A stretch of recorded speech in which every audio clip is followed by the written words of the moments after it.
तो स्वागत है आप सभी का एक बार फिर से टारगेट विथ विजय में।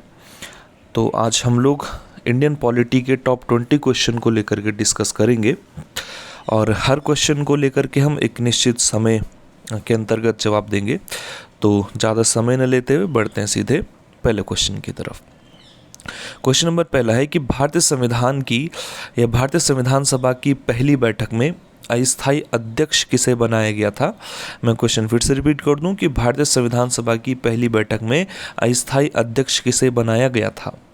Option A Bhimrao Ambedkar, B Rajendra Prasad, C Sachchidanand Sinha या डी सरदार वल्लभ भाई पटेल।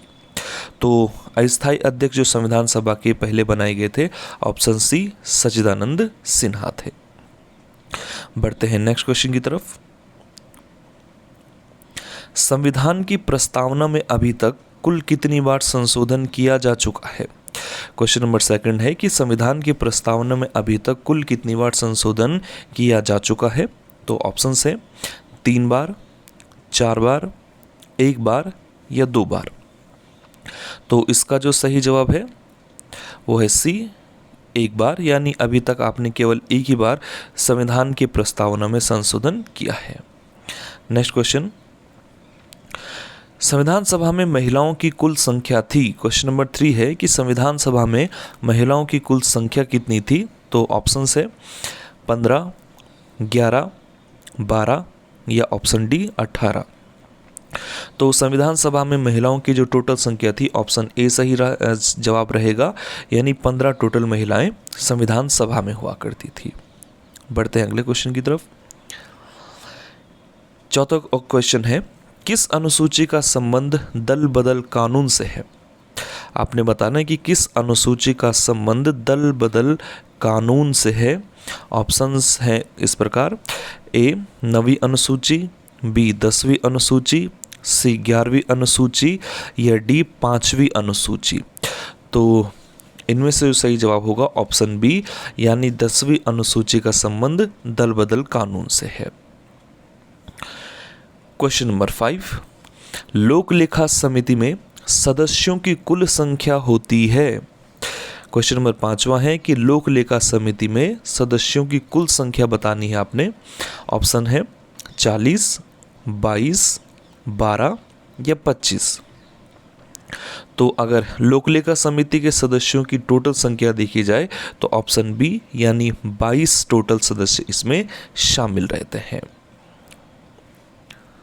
क्वेश्चन नंबर 6, समान कार्य के लिए समान वेतन निम्न में से किस संविधान में किसका अंग माना गया है। तो मैं क्वेश्चन फिर से रिपीट कर दूं, समान कार्य के लिए समान वेतन निम्न विकल्पों में से संविधान में किसका अंग है। तो ऑप्शंस है मौलिक अधिकार, इसमें एक ऑप्शन इनमें से कोई नहीं आगे आ चुका है। ऑप्शन सी है मौलिक कर्तव्य या डी नीति निदेशक तत्व। तो आपने बताना है कि समान कार्य के लिए समान वेतन संविधान में किसका अंग है। तो इसका जो सही जवाब होगा वो ऑप्शन डी नीति निदेशक तत्व रहेगा। चलिए क्वेश्चन नंबर नेक्स्ट, किस संविधान संशोधन को लघु संविधान कहा गया है। किस संविधान संशोधन को लघु संविधान कहा गया है। ऑप्शंस हैं 60वां संविधान संशोधन, 58वां संविधान संशोधन, 42वां संविधान संशोधन या 40वां संविधान संशोधन। तो लघु संविधान बताना है किस संविधान संशोधन को कहा जाता है। तो इसका सही जवाब ऑप्शन सी, यानी 42वां संविधान संशोधन लघु संविधान कहलाता है। नेक्स्ट क्वेश्चन, वर्तमान में कुल मौलिक अधिकारों की संख्या है। तो आपने बताना है कि टोटल फंडामेंटल राइट्स इस समय हमारे पास कितने हैं, या भारतीय नागरिकों के पास कितने दिए गए हैं। तो ऑप्शंस हैं 7, 11, 10 या 6। तो टोटल मौलिक अधिकार वर्तमान में कितने हैं। तो इसका सही जवाब होगा ऑप्शन नंबर डी, यानी वर्तमान में टोटल हमारे पास 6 मौलिक अधिकार हैं।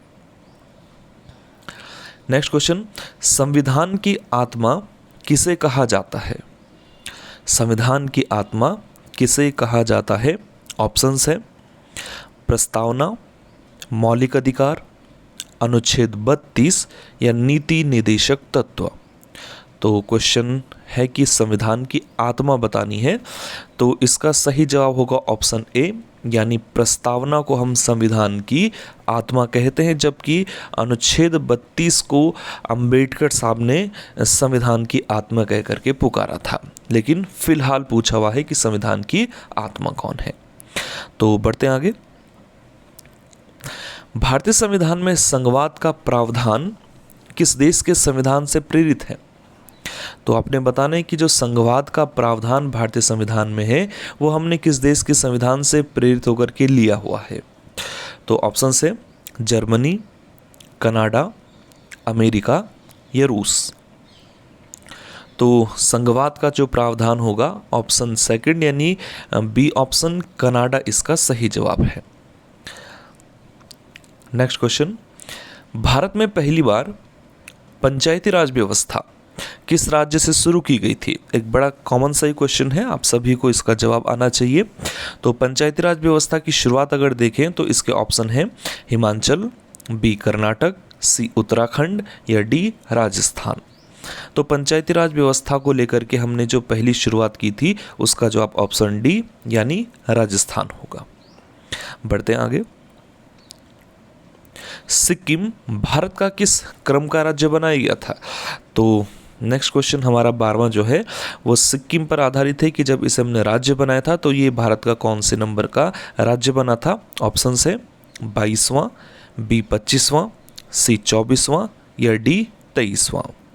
तो बताने कि सिक्किम भारत का किस क्रम का राज्य बनाया गया था? तो इसका सही जवाब होगा ऑप्शन ए, यानी ये 22वें क्रम का राज्य बनाया गया था। बढ़ते हैं आगे। भारत में पहली बार महिलाओं को मतदान का अधिकार किस अधिनियम के तहत दिया गया था?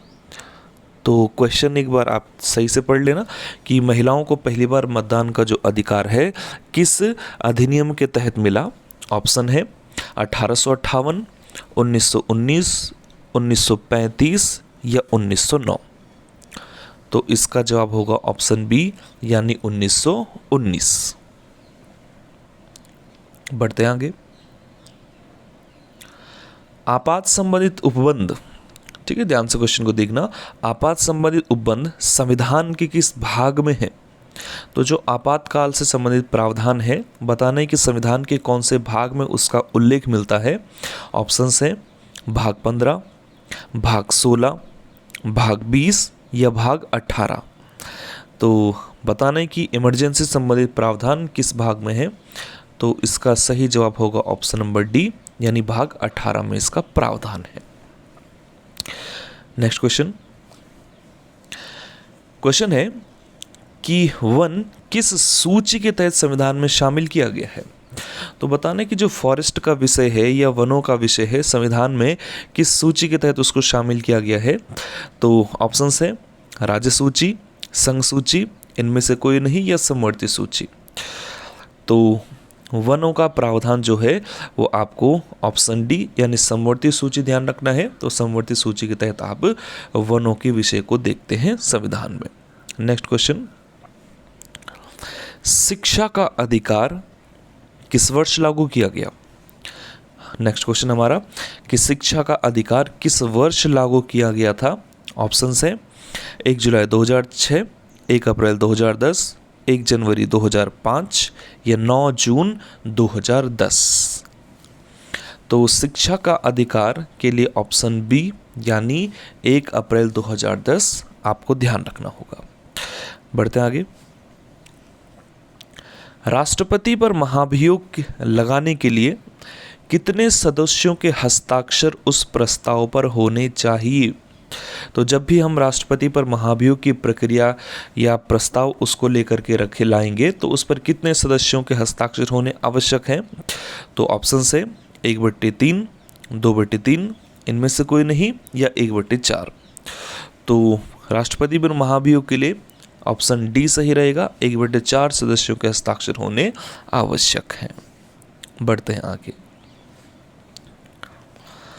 क्वेश्चन है कि भारत के पहले उप प्रधानमंत्री होने का गौरव इनमें से किसे प्राप्त है? तो बताना है कि भारत के पहले उप प्रधानमंत्री कौन बने थे। तो ऑप्शन है लाल कृष्ण आडवाणी, जवाहरलाल नेहरू, डॉक्टर राजेंद्र प्रसाद या सरदार वल्लभ भाई पटेल। तो भारत के पहले उप प्रधानमंत्री पर आधारित प्रश्न है, तो इसका जवाब ऑप्शन नंबर डी यानी सरदार वल्लभ भाई पटेल रहेगा।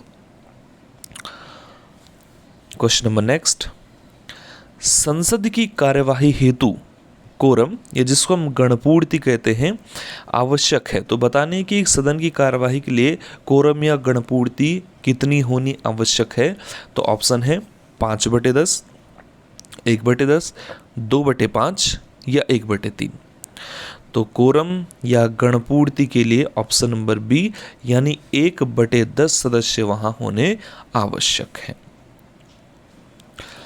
क्वेश्चन नंबर नेक्स्ट है, वयस्क मताधिकार की आयु 21 वर्ष से 18 वर्ष की गई, लेकिन बताने कि किस संविधान संशोधन के तहत हमने 21 से 18 वर्ष इसका प्रावधान लाया। तो ऑप्शन ए है 61वां संविधान संशोधन 1989, 93वां संविधान संशोधन 1992, 61वां संविधान संशोधन 1987 या 69वां संविधान संशोधन 1991। तो अगर हम 21 वर्ष से 18 वर्ष का प्रावधान लाएं देखें तो ऑप्शन नंबर ए यानी 61वां संविधान संशोधन 1989 सही जवाब रहेगा। ठीक है।